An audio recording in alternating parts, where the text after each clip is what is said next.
दादाला जे केलं ना ते घरपाताचा विषय ते त्यांनी सांगितलं की आम्ही धनंजय भैयाकडे गेलो. त्रास इतका होतो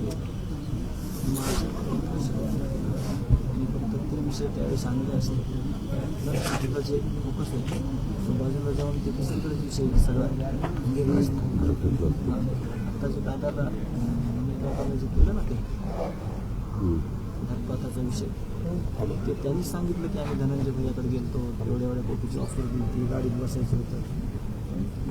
म्हणलं हे माझ्या ह्याच्यातली विशेष नाही आणि ह्याच्यानंतर माझ्याकडे बसू नका आणि इथं येणार आहे. ह्याच्यात फोन आलेला आहे आपली अपडेट घ्यायला हे माहीत नाही ना आपल्याला. इथं कोणी फोटो काढला ते म्हणलं मी नातेवाईकीचं आहे किंवा मी असंच आहे तसंच आहे तसं झालं होतं आमचं.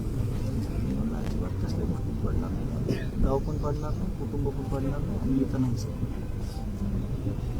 सगळं पोखरलंय. पण महत्वाचा मुद्दा दादा शिरला असा आहे की ही संतोष कोणत्या सप्ताहाने प्रश्न विचारायचा आहे. महाराष्ट्राच्या डोळ्यातलं पाणी कधी थांबणार? रोज घटना घडतात, कायद्याची कुठेच अंमलबजावणी करत नाही. परवा मालेगावमध्ये आधी अत्याचार झाला, काल परत एकदा अत्याचार झाला, तर न्याय कुठंच भेटत नाही. आणि दादा तुम्ही वरून न्याय भेटण्याकरताच न्यायालय आहे ना, न्यायालयाविषयी असं दादा पण फास्ट ट्रॅक म्हणता पण होत नाही फास्ट ट्रॅक.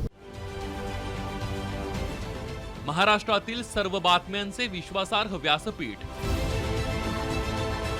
सकाळच्या सर्व सोशल मीडिया प्लॅटफॉर्मला लाईक, फॉलो आणि सबस्क्राईब करा.